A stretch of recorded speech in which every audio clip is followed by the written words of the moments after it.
If you have an interest in horses and love learning more about horses, the horse industry, teaching, or even managing your own horse business, then you're in the right place. We would love you to join us on our mission, which is to improve the lives of horses around the world through the education of riders, handlers, and trainers. So get comfortable, listen in, and enjoy. This has been another episode sponsored by Online Horse College. If you haven't had a look at the wide variety of equine-specific accredited courses, then go to onlinehorsecollege.com and I'll see you over there. Today's chat's brought to you by Sophie Barrington and Archer Creative.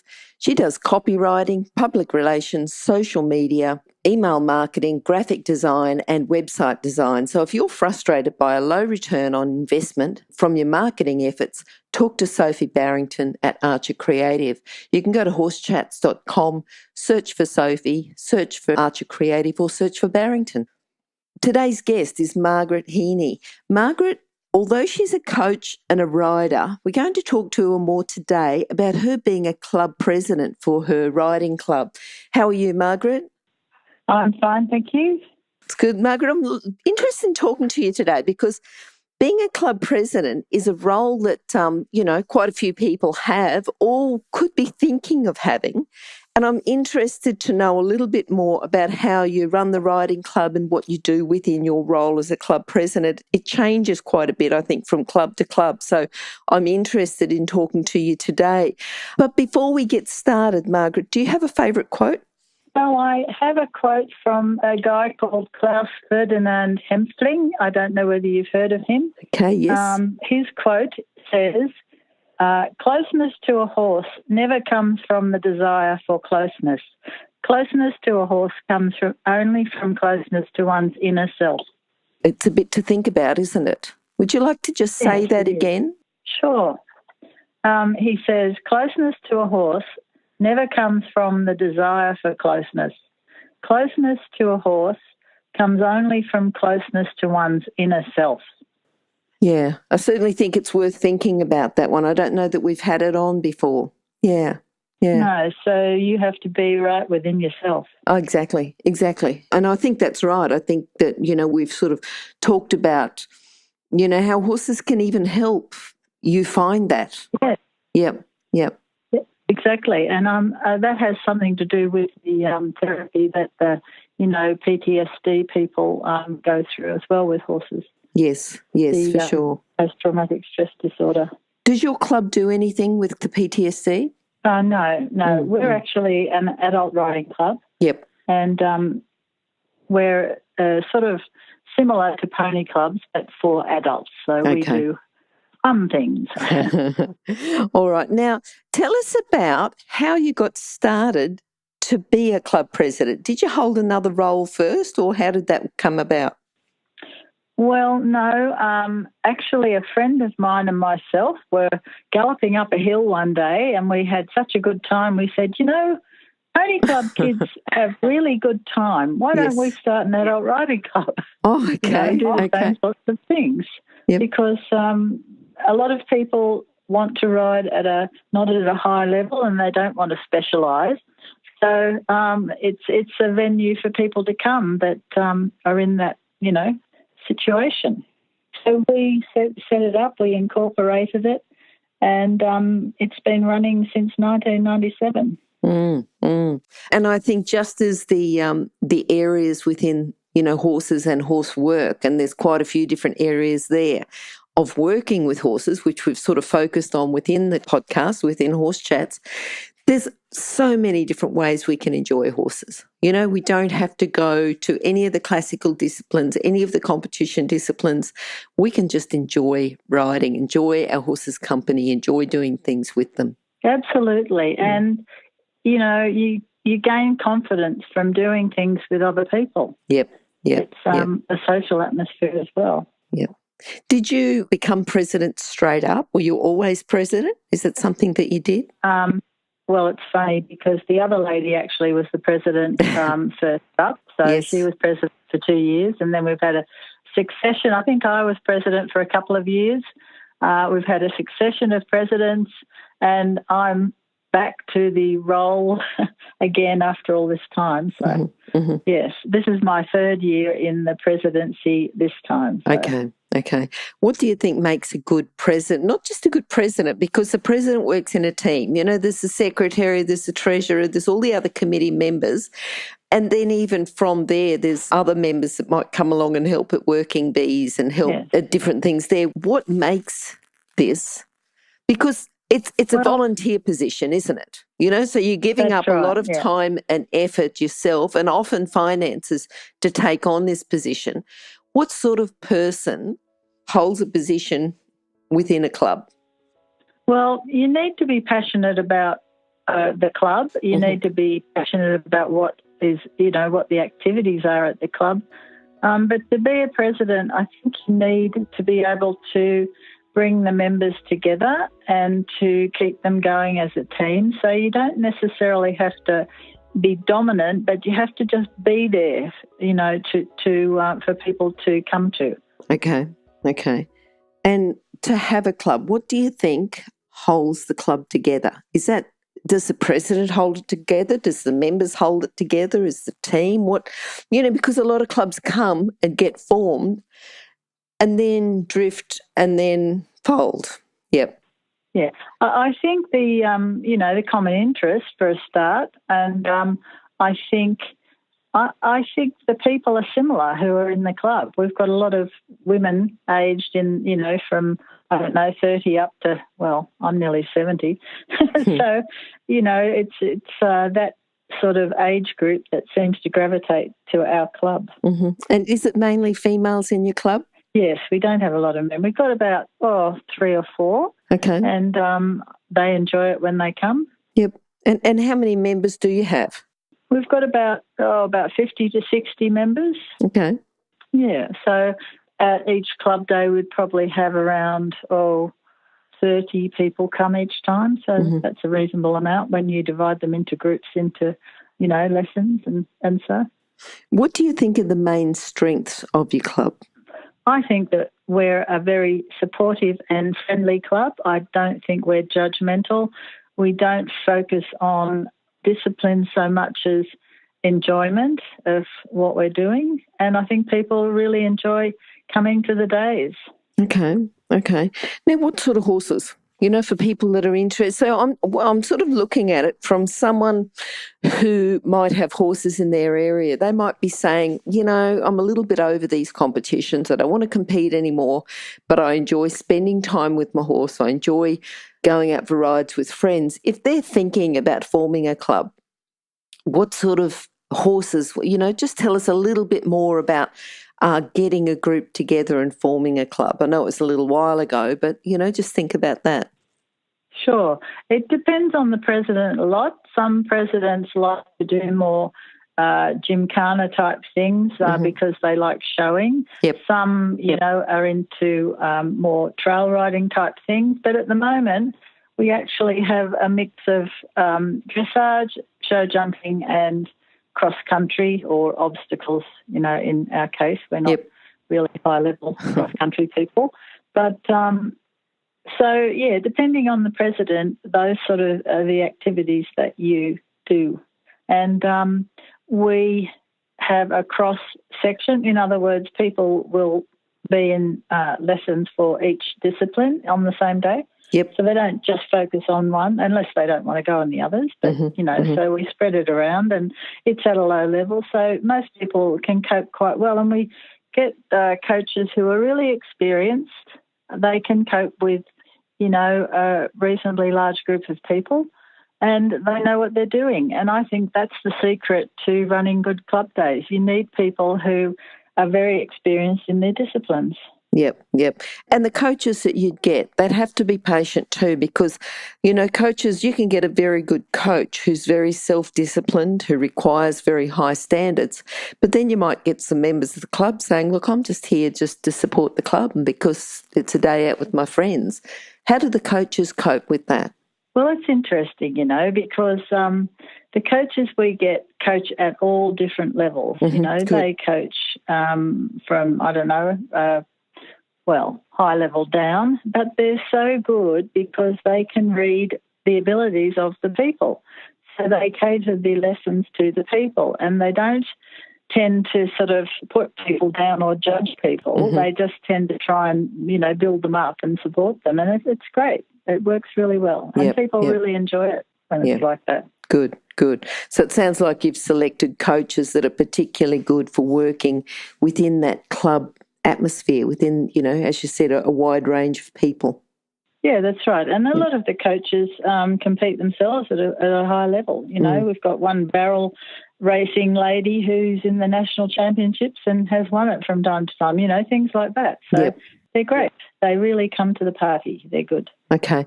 So if someone came in, because you didn't say barrel racing, but they said, look, I'm really keen on barrel racing, let's have a barrel race. What's the process then to go through and have a barrel race competition at the club? Okay, so you would see the level of the people that are coming, to the activity, or did you mean a competition or just a training day? Say if they said, look, I'm not really into the dressage and I don't like jumping and the obstacles are okay, but I'd really like to have a barrel race competition. What happens there? Does it have to go through the club committee? Are you able to do it? What process do you use? Well, we discuss it at the committee level and decide whether we want to or not. Mm-hmm. And then we get the coach to come along, and she will gauge the level of the riders, and she will do activities that build up to barrel up racing or do it, at a slow pace or whatever. Okay. So whatever the people who are coming can cope with, she will do. Yep. What about the horses? Is there a wide range of horses as well as a wide range of people? I mean, if someone has got a horse that they might think, I don't know that my horse is really up to scratch to come to club. What would you say? We have all comers. Okay. We have some that are trail riding queens or whatever. Yep. We have some that are in the show jumping club, and we have some that show their horses a lot. So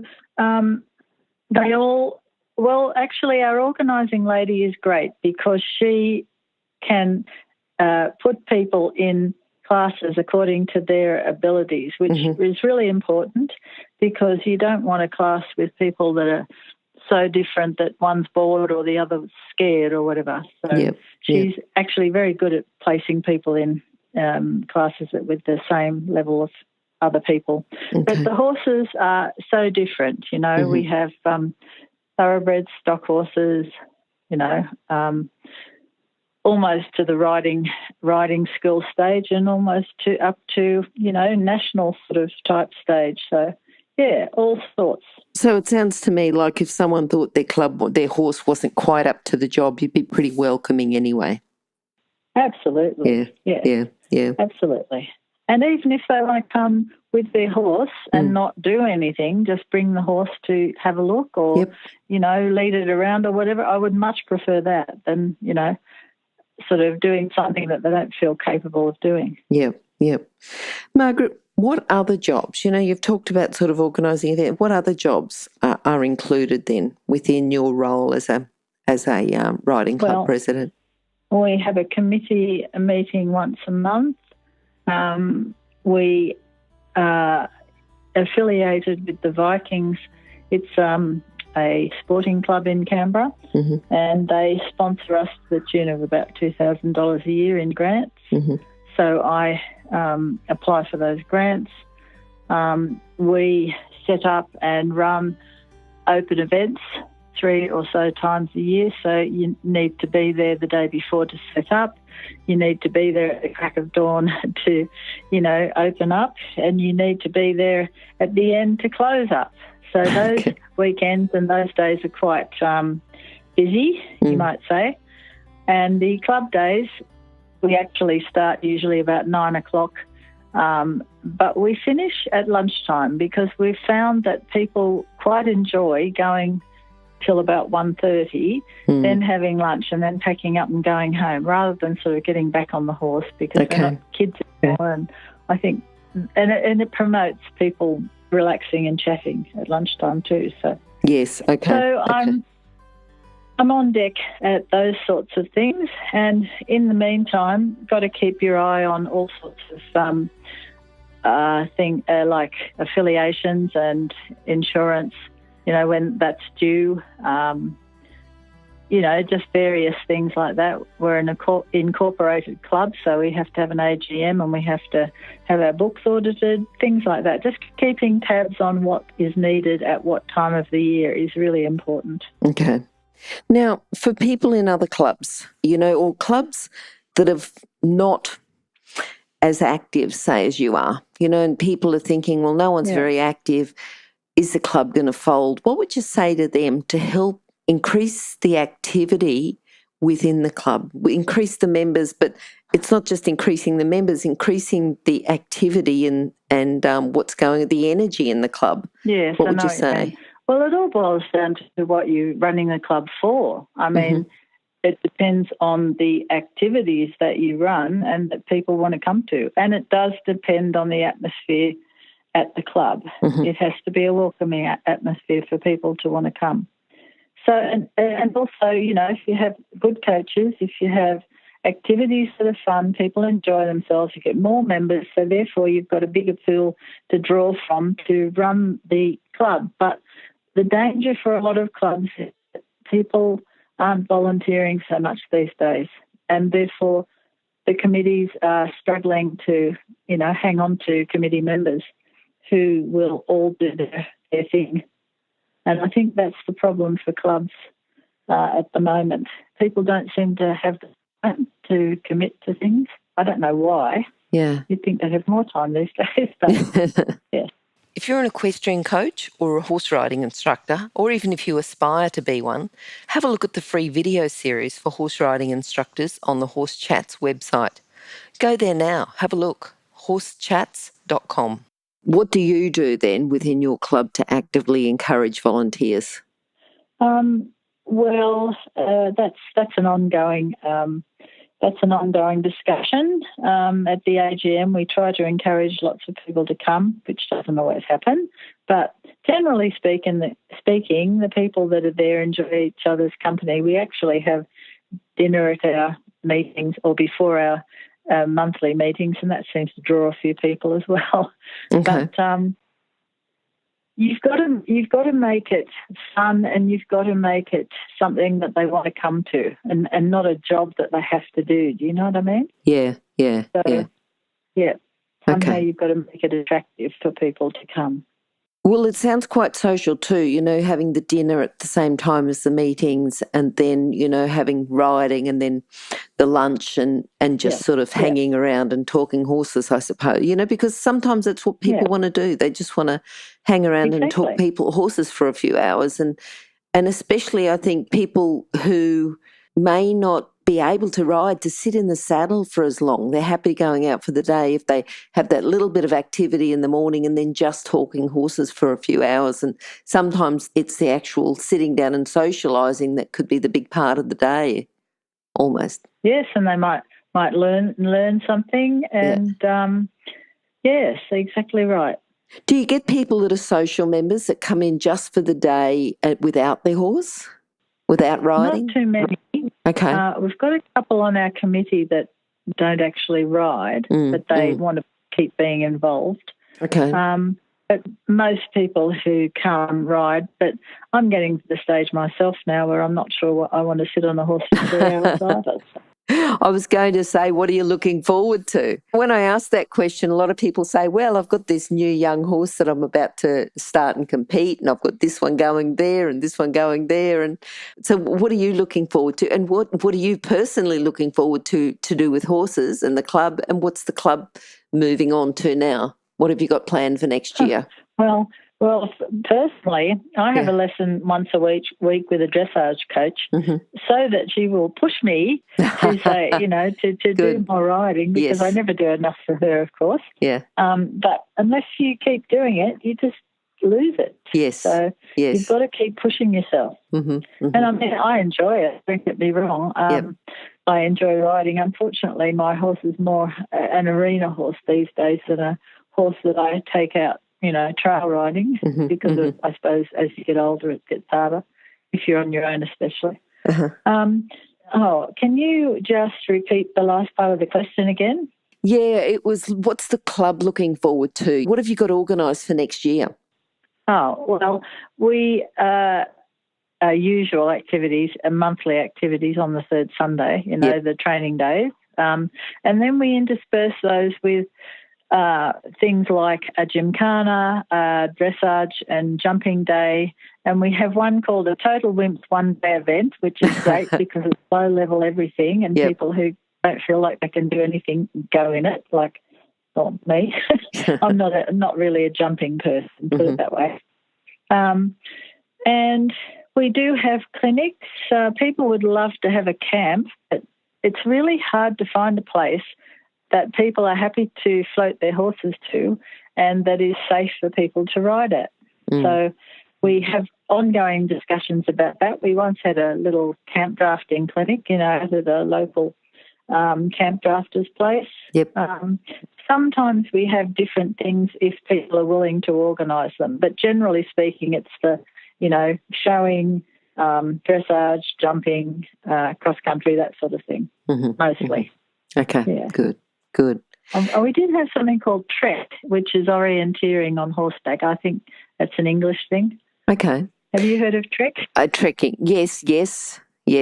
They do a time drive and they do a trail ride where they've got to pick up things. I was going to say find certain things. Yeah, that's it, yes. Yeah. Was that because someone in the club was interested in that? How did you come about doing that? Yes, that's exactly right. Yeah. So when different people join the club or are on the committee, they want different things. So really it's the energy in to get the energy out. If people would like the club to go in a certain direction, they put the energy in so that then the club can, do those particular activities. Absolutely. You've got to have people with a bit of drive, to organise things. Yep. All right. Now, Margaret, before we go, if someone's thinking about opening up a club, starting a especially an adult riding club, what would your advice be to them? Well, I suppose you'd advertise a meeting, of anybody who was interested in starting up a club. Yep. And from that meeting, you could maybe get a committee. And from that committee, you could maybe get the club incorporated because then, you can get insurance and whatever else. Sure. And then you can advertise an activity day. You also have to get grounds that are suitable, and that's not that easy to do, but that's the important thing. Okay. We started out at one pony club, and then that pony club folded, and we're now at a second pony club. So hopefully that will keep going. Okay. Yeah. All right. And then, Margaret, how can people contact you? They can go to your page at Horse Chats, which will be horsechats.com/Margaret Heaney. Or, Margaret, otherwise, how can they contact you? Tagranong Adult Riding Club is on Facebook. Yep. And just spell Tagranong. Tugranong. Tagranong. Okay. Adult Riding Club. No worries at all. And we have a website as well. Okay. What's the website called? Oh, dear. I knew you'd ask me that. Yes, I think it's something like tagranongarc.org.au, something like that. But, yes, I should have had that to hand, shouldn't That's I? okay. We'll find it anyway, Margaret, and that'll be on your page at horsechats.com/Margaret Heaney, or go to horsechats.com, search for Margaret or search for Heaney, and you'll find that. And, probably even if you search, because it's like keyword adult riding, you'd probably find it as well. Oh, it'll be there. Yes, I'm sure it will be. Yeah, for sure. That's true. Okay. Yes. Yeah. All right, Margaret, thank you again for coming today. I think your conversation could apply to a lot of riding clubs, and hopefully the energy, clubs that are maybe lacking a bit of energy and lacking ideas can get some ideas from your information that you've given to us today. Yeah, that's right. Thank you for interviewing me. It's no worries. Very, very good. Good, yes. Good. All right, Margaret, hopefully we'll talk to you again sometime soon. Bye-bye. Okay, thanks very much. Bye-bye, Glenys. Now, if you're still there, you probably know that I'm absolutely passionate about education within the horse industry. That's why I host this podcast. My other venture is Online Horse College. Have a look now at onlinehorsecollege.com, and I'll see you over there. Remember that our comments and instructions are general in nature and do not take into consideration your individual horses or your individual ability and circumstances. If you enjoyed this podcast, then please leave your comment below.